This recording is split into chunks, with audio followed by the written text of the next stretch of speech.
Your queen more.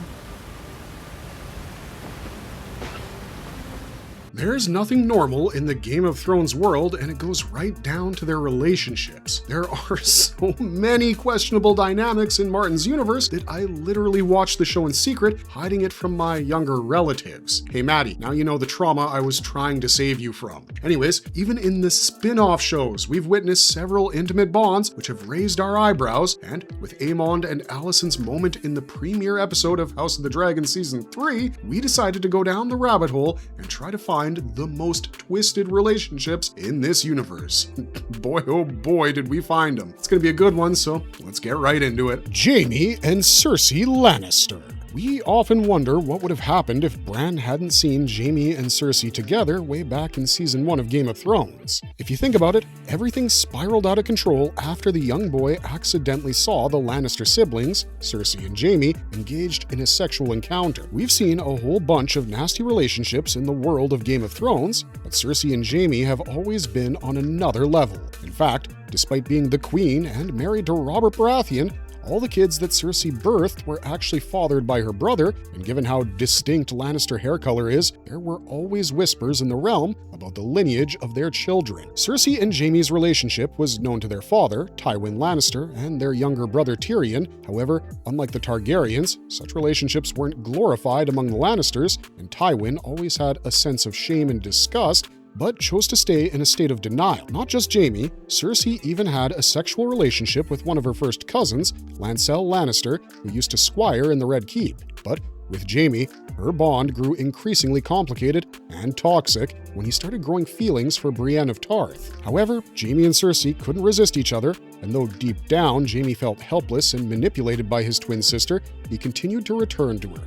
I mean, this relationship was so messed up that they ended up doing it before the coffin of their son, Joffrey. The kids too realized the truth of their parentage, Myrcella in particular, and somehow she chose to live with it until her untimely demise. In the show's finale, their relationship met a tragic end when both perished under the debris of Red Keep after Daenerys' fiery rampage on King's Landing. This is one of those moments where you realize just how attached they were and how deep that love really ran, despite all the taboos and political strategies that were always prioritized. Jon Snow and Daenerys Targaryen. Okay, this is where the show broke my heart on so many different levels. For starters, the sexual tension between Jon and Dany was so damn palpable that we wanted them to get together from the first moment they met. And they did get together, and it was a really steamy sequence. However, in the final season, when Jon learned about his true parentage and realized that Daenerys was actually his paternal aunt, he felt uncomfortable with their romantic involvement. But by this point, Dany was going through a whole bunch of emotions. On one hand, she was deeply in love with Jon, and on the other, she was ready to do anything to sit on the Iron Throne. The seeds of Targaryen madness had been sown, and it reached a peak when she learned that Jon was indeed the true heir to the throne. Yet, Daenerys wanted Jon to keep it secret so she could have both him and the throne. She couldn't shake the fear that Jon was capable of betraying her. However, she started slipping mentally even more when Jon's northbound values stopped him from making love to her. When he first told Dany the truth and comforted her by saying, "I love you, you will always be my queen," she replied, "Is that all I am to you? Your queen?" In a desperate attempt, she tried to kiss Jon, but the latter pulled back with mixed feelings about their relationship after witnessing Dany's brutal side when she executed Varys. Daenerys realized that she was losing not only the person she apparently loved the most, but with it, the support of the North.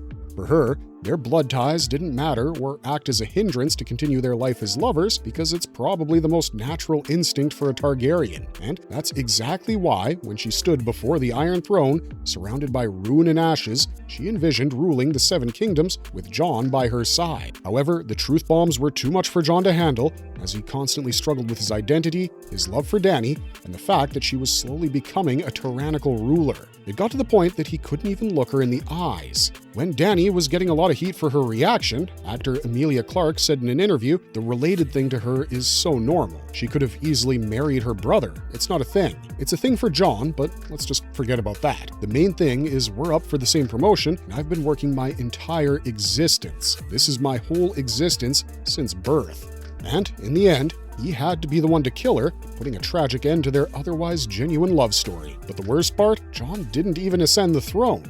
We still haven't made peace with it. Daemon Targaryen and Rhaenyra Targaryen. Dude, what the hell was this? When a teenage Rhaenyra met Daemon for the first time in the throne room and the two started speaking in High Valyrian, you can understand the suppressed flirtatious nature of that exchange from their body language alone. The smirks on their faces, their happiness seeing each other after a long time, and then the gift. The book readers knew where this one was headed, but for those who caught the show first, seeing Rhaenyra and Daemon kiss in the dark of night wasn't on their bingo card. The worst part of all this was that Millie Alcock was just 21 when she did the scene with Matt Smith, who was on the last stretch of his 30s. Though King Viserys Targaryen I knew about the romantic and sexual tension between his daughter and brother, he didn't approve of Daemon's seductive moves. Now, all of this was happening when Daemon was already married to Lady Rhea Royce. When Viserys found out about their intimate encounter in a pleasure house, it caused a massive scandal, and during the pre-wedding feast in House of the Dragon Season 1, Episode 5, Viserys directly watched Daemon corner Rhaenyra on the dance floor and almost kiss her in front of the entire court. To put an end to the scandalous rumors and prevent Daemon from continually undermining her succession, Viserys promptly forced through Rhaenyra's marriage to Sir Laenor Velaryon. But when Rhaenyra and Laenor's marriage was breaking apart and Daemon's second wife Laena died, the two actually went ahead and consummated their love, getting married secretly in an event fans famously call the Black Wedding, when neither of their former spouses had been dead for even 6 months. Rhaenyra and Daemon lived as man and wife ever since and gave birth to Prince Aegon the Younger, Prince Viserys, and Princess Visenya, who was a stillborn. But once the initial controversies died down, their marriage and their kids' lineage wasn't questioned or stated as illegal. However, despite the nature of their relationship, many feel like Daemon and Rhaenyra have time and again proved their love for one another, though there are shadows of political games in that because their union successfully combines their dragon-riding forces and claims to the throne. That said, you can see the attraction and passion they have for one another, and that's probably what makes their dynamic even more compelling. Aegon Targaryen II and Helaena Targaryen. Aegon II and Helaena were siblings born to King Viserys I and Alicent. In Season 1, we literally saw them as barely teenagers, but the show progressed and they were married with children. Helaena was always a little different, timid and more gentle, which alienated her from her brothers and now her husband, Aegon II. Aegon took Helaena for granted and engaged in sexual encounters outside the marriage because marrying his sister was just another Targaryen royal duty. I mean, when Aegon was just 2, Otto Hightower literally suggested fixing his marriage to Rhaenyra, so yeah, producing children with Helaena might not have been a big deal for them, but as far as the show revealed, Aegon and Helaena never really had a happy married life, and the poor girl lost way too much, getting stuck in the middle of throne games, even losing her son. The book gives us a little more detail about their marriage, which was purely a political union. It took place in 122 AC and followed ancient Valyrian tradition. Aegon was just 15 while Helaena was 13 when their lives got intertwined, and even in the book, Aegon was already almost an alcoholic, plus he was lazy about his royal duties and was always promiscuous, often cheating on Helaena. He showed little romantic interest in her. When Helaena slipped into depression after losing their son, Prince Jaehaerys, Aegon could think of nothing but revenge and distanced himself from her instead of being there to support her. In the aftermath of Rhaenyra taking King's Landing, Helaena was kept a prisoner where she died shortly afterwards. Aegon too died when his own council secretly poisoned his cup of wine when his cause became hopeless. However, I'm guessing the show is planning a different fate for Aegon and Helaena, but coming to the point of this video, Aegon Targaryen II and Helena's relationship proves how unhappy and trapped they were in an interbred marriage, unlike their half-sister and uncle, Rhaenyra and Daemon.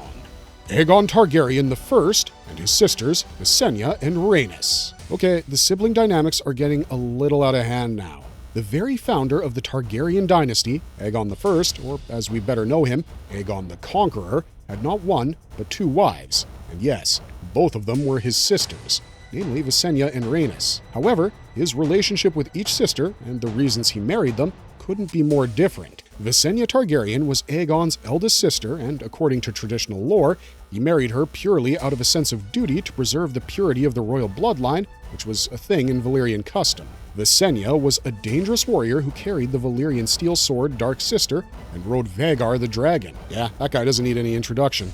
In contrast to his marriage with Visenya, Aegon married his younger sister, Rhaenys Targaryen, because he loved and desired her. The marriage out of duty somehow sounds better now. Rhaenys was playful and had a deep passion for music and flying on her dragon, Meraxes. Understandably, she was Aegon's favored wife.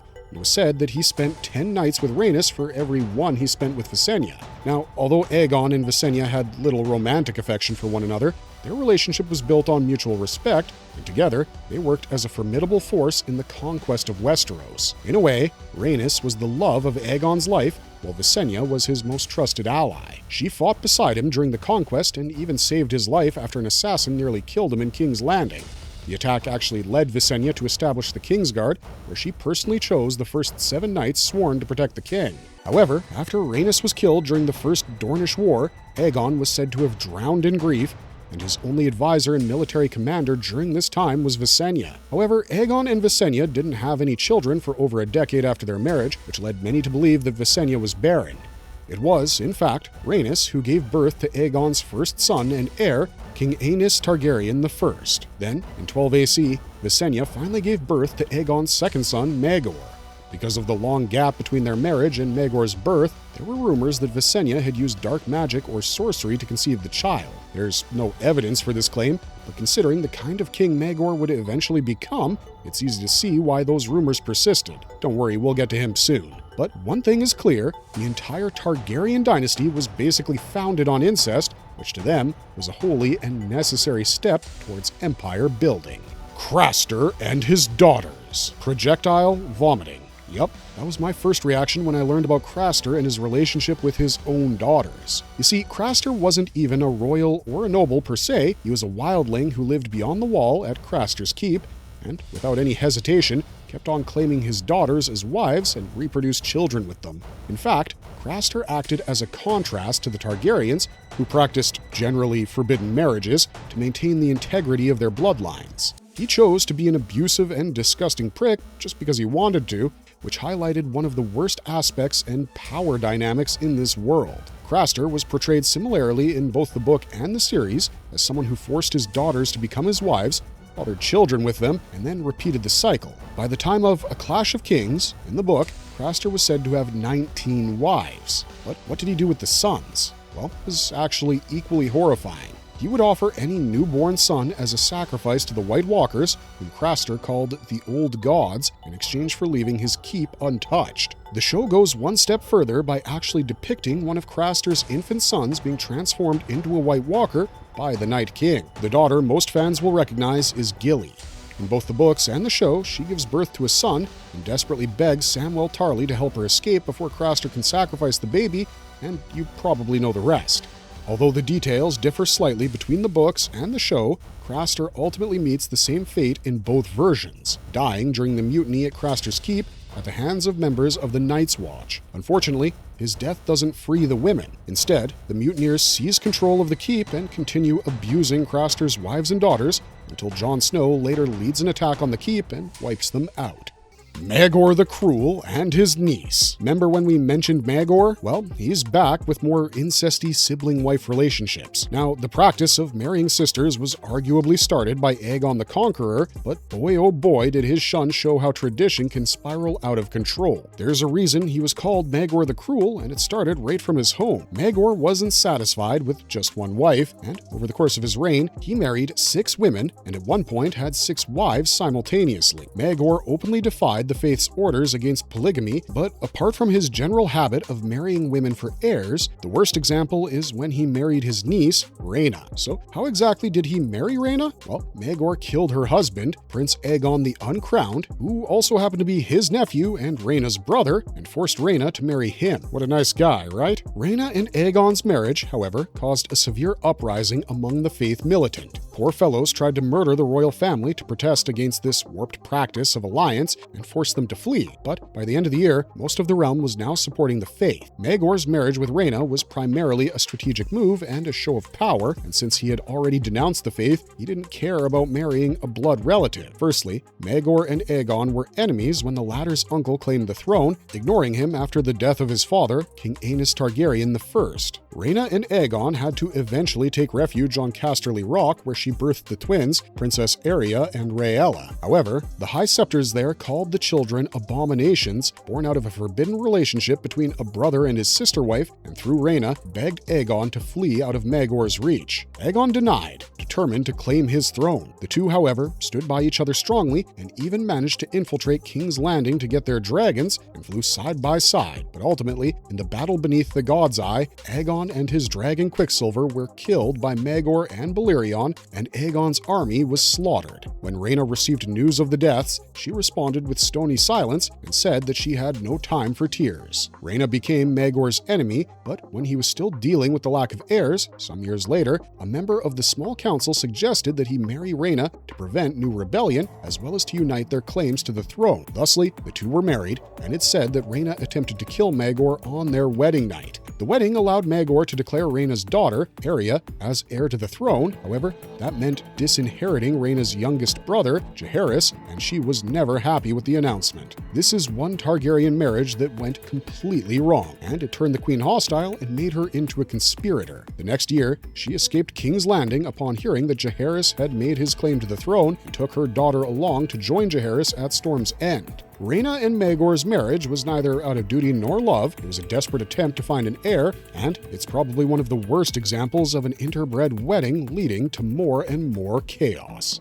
Jaehaerys I and Alicent Targaryen. So, remember when I mentioned Rhaena had one more pair of siblings? I'm sure you thought, wait, they aren't married, right? Well, it turns out they were, and Jaehaerys I and Alicent Targaryen's marriage was one of the most emotionally and politically stable unions in Targaryen history. However, they weren't wed out of responsibility or honor. It was love and attraction that brought the two together. When their mother, Queen Regent Alyssa Velaryon, married Jaehaerys' hand, Lord Rhaegar Baratheon, Jaehaerys didn't approve of the wedding, but soon enough, there was a debate in the small council to find a bride for Jaehaerys. He wasn't invited to the discussion because Alyssa knew that he would choose his younger sister, Alysanne, if given the choice, and she didn't forget the Faith's uprising when King Aenys got his eldest children, Aegon and Rhaena, married. Though no suitable candidate was found for Jaehaerys, the council decided to get Princess Alysanne and Sir Oren Baratheon married. Now, as soon as Alysanne found out about the marriage proposal, she informed Jaehaerys. He rescued her, and they flew together to the Targaryen stronghold where they were married in secret. However, Jaehaerys never consummated the marriage, knowing that Alysanne was too young. When Alyssa and Rhaegar found out and learned that their marriage had not yet been consummated, Rhaegar declared that their marriage wasn't true. The whole thing devolves into classic romantic drama, and we're kind of supporting Jaehaerys and Alysanne at this point, even though they're siblings. So,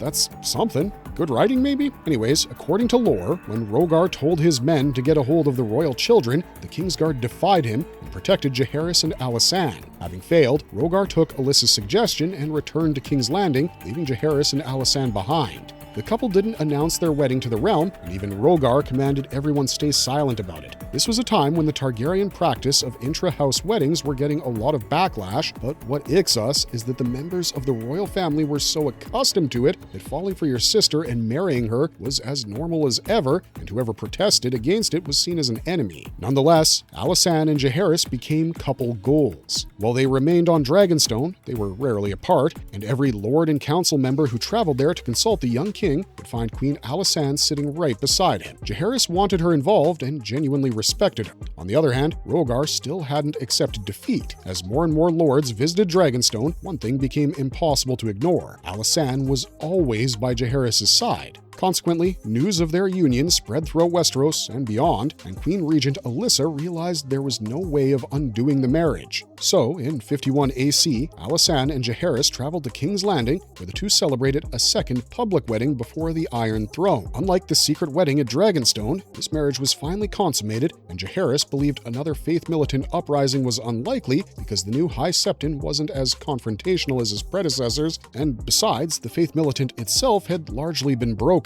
Even then, he wasn't taking any chances. The couple decided to travel the Seven Kingdoms together on their dragons, Vermithor and Silverwing, which allowed their subjects to truly get to know their rulers and also reminded everyone of House Targaryen's power. These royal processions became one of the defining features of both their marriage and reign. Unfortunately, one of those processions nearly ended in tragedy. While heavily pregnant, Alysanne was attacked by three holy sisters at Jonquil's pool simply because they considered her incestuous marriage a sin. Jaehaerys immediately abandoned the mission and rushed her back to King's Landing. Yep, that's how much he adored her. No conquest or throne was more important to him than Alicent. A few months later, Alicent gave birth prematurely to a son named Aegon, but the baby survived for only 3 days. It was the first of many heartbreaking losses the couple would endure together. Life carried on, however, and soon afterwards came Prince Aemond, and it was actually Alicent who suggested placing a dragon's egg in his cradle, a tradition that would later become synonymous with House Targaryen. 2 years later, she gave birth to Prince Balon, giving the royal couple 2 healthy sons. The pair didn't just raise children together, they also ruled together. In 55 AC, Jaehaerys and Queen Alicent, along with some other advisors, began creating the first unified legal code for the Seven Kingdoms, organizing and reforming centuries of scattered laws into something far more consistent. Sadly, no amount of love could spare them from the tragedies that followed. Several of their children died young, others drifted away from the family, and their daughter, Sarah, became the source of the greatest rift between them, and the disagreement became so bitter that historians later named it the First Quarrel. For almost 2 years, the king and queen lived apart. Unfortunately, even after the reconciliation, the cracks never completely disappeared, and over time, they found themselves on opposite sides of the succession after Prince Aemond's death. The king and queen, who had once run away together as love-struck teenagers, were no longer the inseparable couple everyone had admired. When Alicent died in 100 AC, Jaehaerys outlived the woman he had loved since childhood and never truly recovered, spending the remaining years of his reign increasingly lonely and withdrawn. Honestly, it makes their story one of the most bittersweet in Targaryen history. Yes, they were siblings, and yes, that part is still incredibly uncomfortable, but unlike so many other messed up Targaryen marriages built on ambition or coercion, Jaehaerys and Alicent genuinely loved each other. Sadly though, guys, that's all we got for you today. We're sure there are plenty more weird marriage dynamics in George R.R. Martin's world, but these were our top 8. Also, we're really hoping Aemond and Alicent's relationship just stops with that super uncomfortable kiss. Anyways, let us know your thoughts in the comments down below, and if we missed your favorite incest in Game of Thrones. But otherwise, thanks for watching, stay safe out there, and we'll see ya in the next one.